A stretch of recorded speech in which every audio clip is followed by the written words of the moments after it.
आज से 2500 साल पहले ऐसे ब्रिलियंट वैज्ञानिक ने जन्म लिया था जिन्हें कुछ लोग भगवान का अवतार और इंसानियत का उद्धार करने वाला भी बोलते हैं। और उस महान इंसान का नाम था गौतम बुद्धा।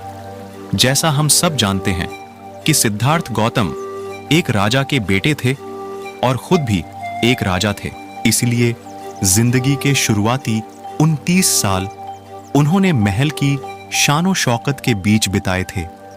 एक दिन जब सिद्धार्थ अपने रथ पर बैठकर अपने राज्य का भ्रमण कर रहे थे, तब उन्होंने एक मरे हुए इंसान को देखा जिसका ऐसा असर सिद्धार्थ के दिमाग पर हुआ कि उन्होंने अपना सारा राजपाट छोड़ संन्यास ले लिया और सच की तलाश में निकल पड़े। दोस्तों, ऐसा कहते हैं कि 6 साल की कठिन तपस्या के बाद भी जब उन्हें कुछ हासिल नहीं हुआ, तब सिद्धार्थ बचपन में जो मेडिटेशन किया करते थे, उस मेडिटेशन के साथ एक पेड़ के नीचे बैठ गए और अपने आप से यह प्रॉमिस किया कि जब तक मुझे मेरे सारे सवालों के जवाब नहीं मिल जाएंगे, तब तक मैं यहां से नहीं हिलूंगा, चाहे फिर इसके लिए मेरी जान ही क्यों ना चली जाए।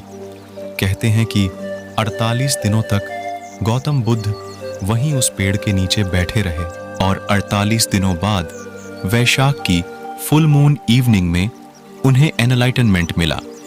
और जिस मेडिटेशन से गौतम बुद्ध को एनलाइटनमेंट प्राप्त हुआ, उसमें मेडिटेशन का नाम है विपासना मेडिटेशन। विपासना मेडिटेशन की बहुत पुरानी टेक्निक्स है।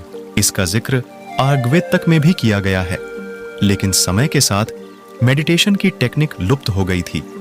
लेकिन गौतम बुद्धा ने लाइटेंड होने के बाद उन्होंने यह मेडिटेशन टेक्निक अपने डिसाइल को सिखा, उसे पूरे भारतवर्ष में फैलाने को कहा, ताकि ज्यादा से ज्यादा लोग इस मेडिटेशन को जानकर अपने दुख दर्द और मजरी से दूर हो सकें। विपासना मेडिटेशन कितना पावरफुल है, इसका अंदाजा आप यहां से लगा सकते हैं कि कलिंगा वॉर में मारे गए लाखों लोगों को देखकर सम्राट अशोक के और गिल्ट की कोई सीमा ना थी। तब एक बुद्धिस्ट ने सम्राट अशोक को विपासना मेडिटेशन करने की सलाह दी। और दोस्तों, ऐसा कहते हैं कि इसके बाद सम्राट अशोक की लाइफ हमेशा के लिए बदल गई। और जिस अशोक ने कलिंगा वॉर में लाखों लोगों को मारा था, उस अशोक ने अपने राज्य में जानवरों तक को मारने पर बैन कर दिया। सम्राट अशोक विपासना मेडिटेशन से इस तरह से प्रभावित थे कि उन्होंने 8 बुद्धिस्ट मंक को दुनिया के अलग अलग कोनों में भेजा, ताकि पूरी दुनिया के लोग विपासना मेडिटेशन सीख सकें। अब विपासना मेडिटेशन बाकी के सारे मेडिटेशन से इतना अलग क्यों है, और ऐसा क्या है जो इस मेडिटेशन को इतना पावरफुल बनाता है?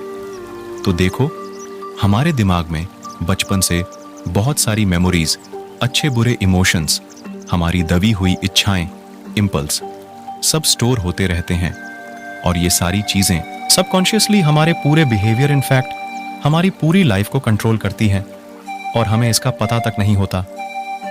फॉर एग्जाम्पल, सपोज हम किसी इंसान पर बहुत ज्यादा, यानी कि हद से ज्यादा ट्रस्ट करते हैं, और जब ऐसा इंसान हमारा ट्रस्ट तोड़ता है, तब हमारे दुख और दर्द का कोई अंत नहीं होता।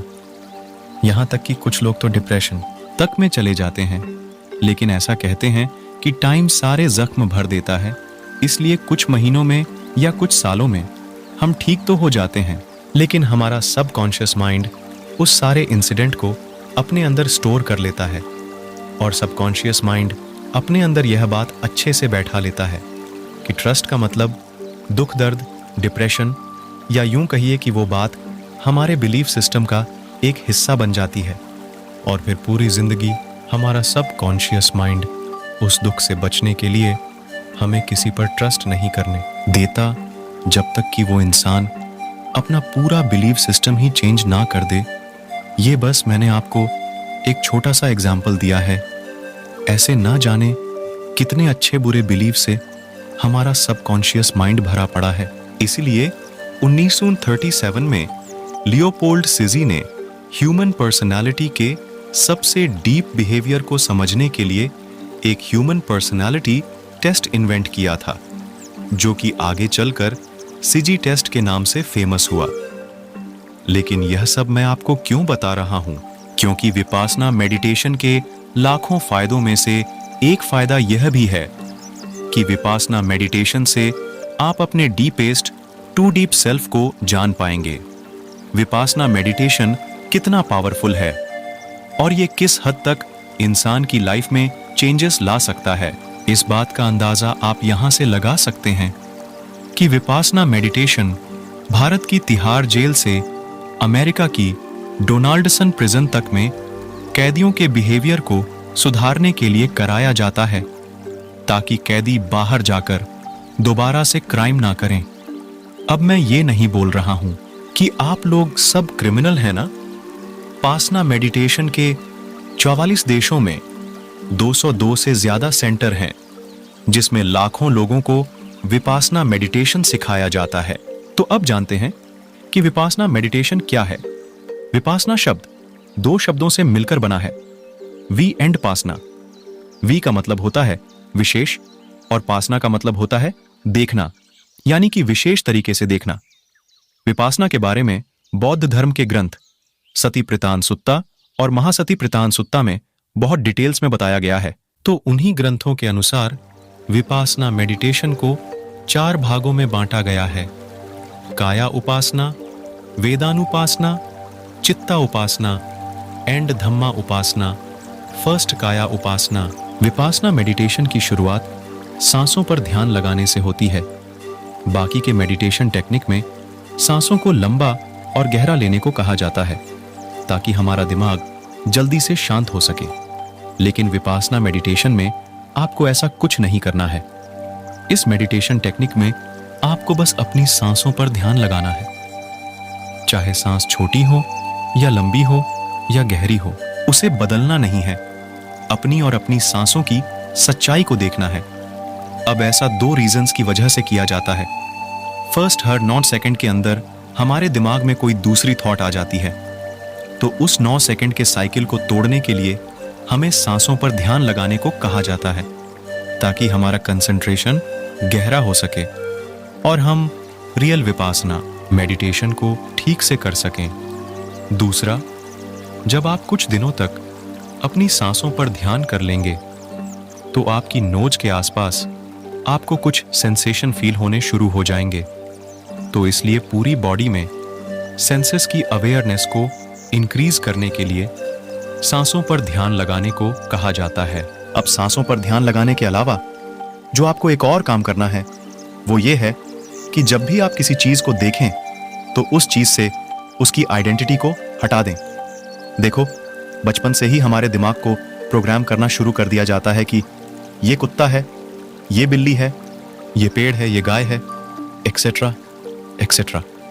अब 2 मिनट के लिए अपने दिमाग से निकाल दो कि ये कुत्ता है, फिर इसे देखो।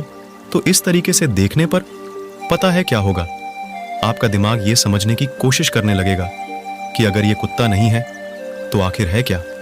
और इस तरीके से चीज़ों को देखने पर आपकी क्यूरियोसिटी और ऑब्जर्वेशन पावर बहुत बढ़ जाएगी। आप हर चीज़ को बहुत क्यूरियोसिटी और ध्यान से देखने लगोगे। हम लोगों से अक्सर कहा जाता है कि बच्चों जैसे क्यूरियस बनो, बच्चों जैसे क्यूरियस बनो, लेकिन ये कोई नहीं बताता कि कैसे बनो। बच्चे इतने क्यूरियस इसलिए होते हैं क्योंकि उनका दिमाग हमारी तरह प्रोग्राम नहीं होता। इसलिए उनका दिमाग अपने आसपास की हर चीज को समझने की कोशिश करता है, और ऐसा आपको देखने तक ही सीमित नहीं रखना है। आपको हर चीज में बस ऑब्जर्व करना है। सपोज अगर 2 लोग आपस में बात कर रहे हैं या आप किसी से बात कर रहे हैं, तो अपने पुराने बिलीफ सिस्टम से उस बात को तुरंत जज नहीं करना है कि तुम गलत हो या मैं सही हूं, वगैरह वगैरह नहीं।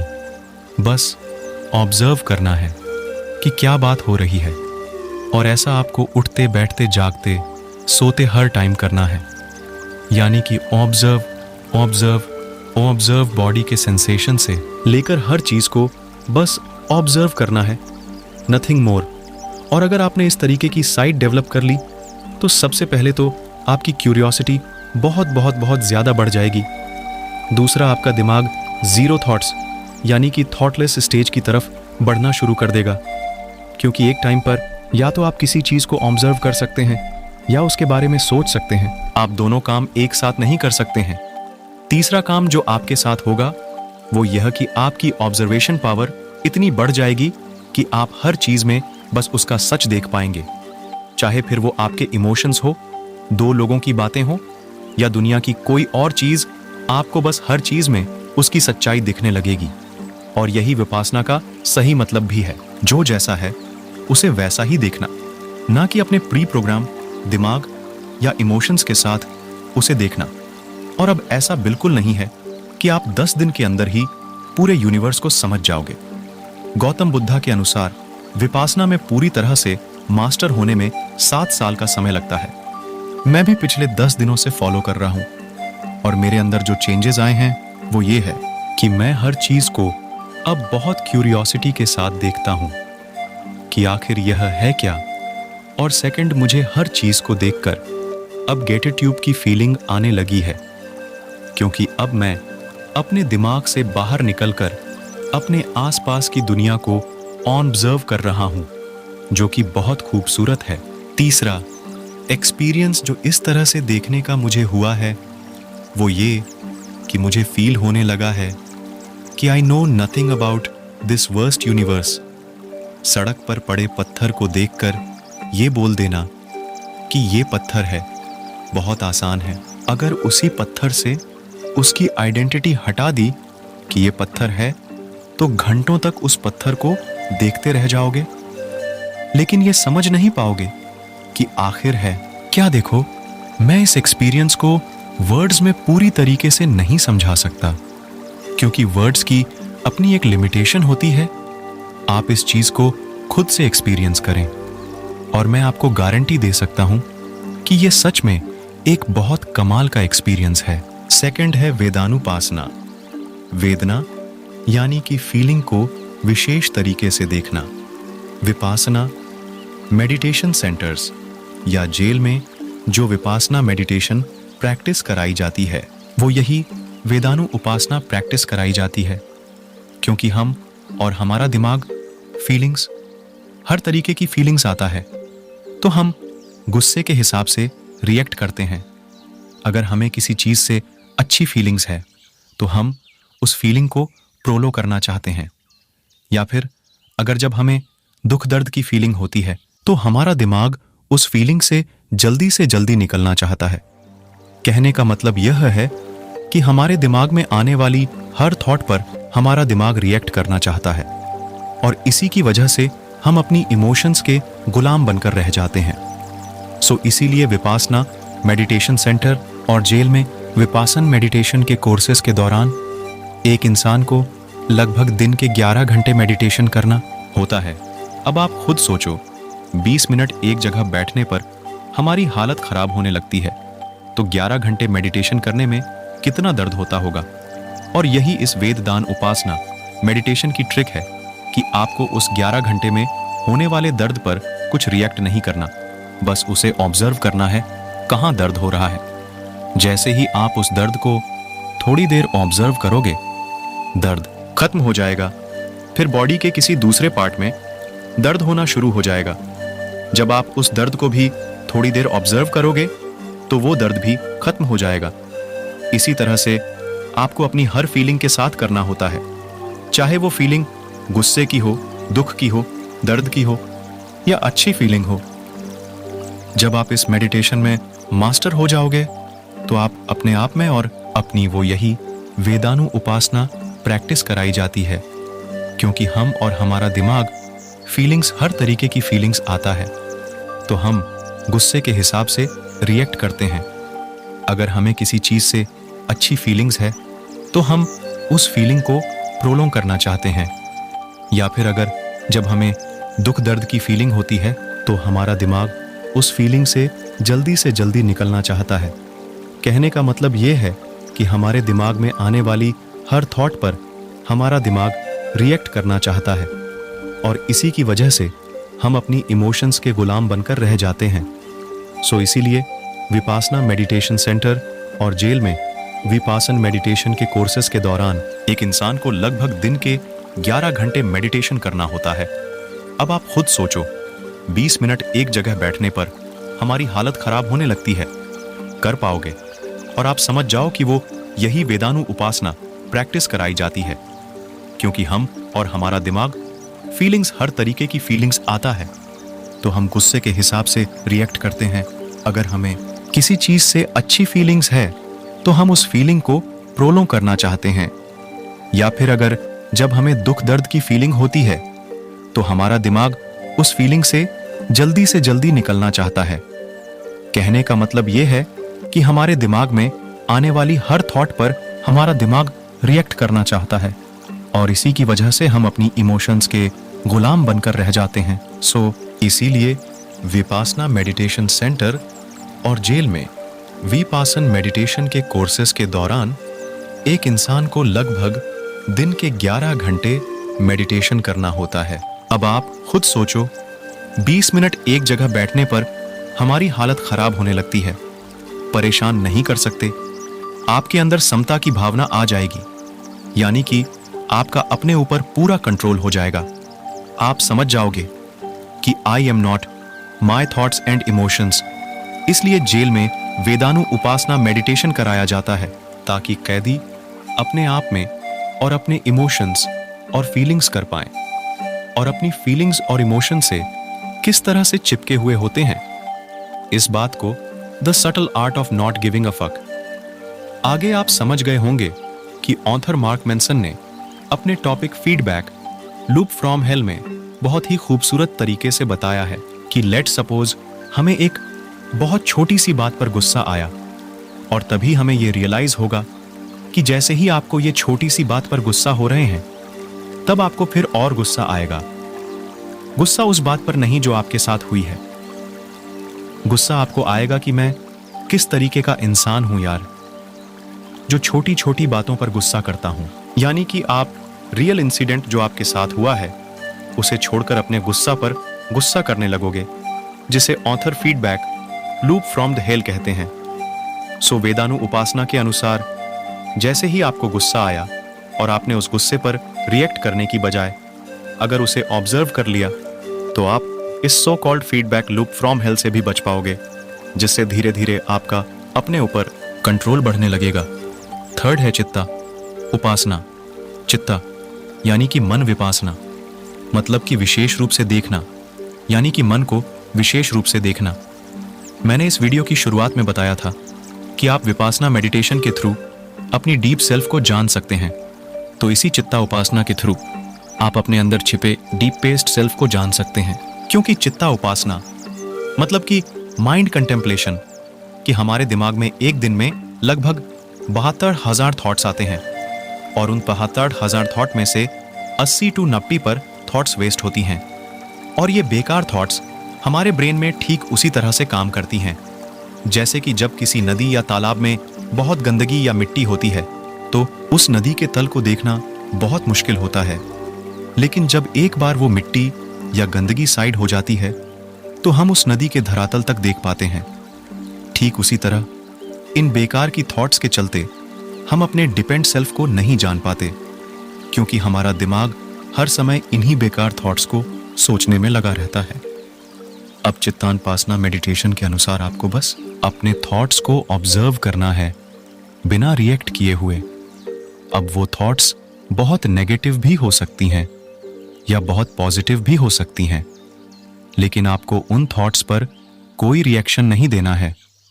थोड़े ही दिनों में आप समझ जाओगे कि आपको किस तरीके के थॉट्स आते हैं। आपको समझ आने लगेगा कि कौन सी थॉट्स बेकार हैं और कौन सी इंपॉर्टेंट।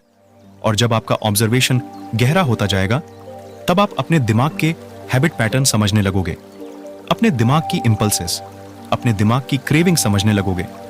देखिए, इन सब थॉट्स को भी आपको बस ऑब्जर्व करते जाना है, और धीरे धीरे यह सारी थॉट्स आपके दिमाग से खत्म होने लगेंगी, और आपको समझ आने लगेगा कि even I am not my thought. जब आपका ऑब्जर्वेशन बहुत गहरा हो जाएगा, तब आप एकदम शून्य की स्टेज में पहुंच जाओगे, जहां पहुंचने के बाद आपकी लाइफ में चमत्कार होने शुरू हो जाएंगे।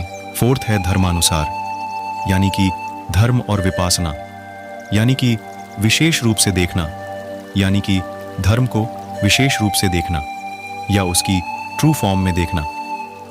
यहाँ पर बुद्धा ने जो टीचिंग्स दिए हैं उसे ठीक से ऑब्जर्व करने को कहा है।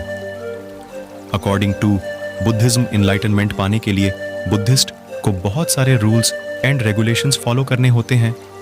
जैसे कि बुद्धिज्म में इनलाइटनमेंट पाने की 7 मेन स्टेजेस होती है।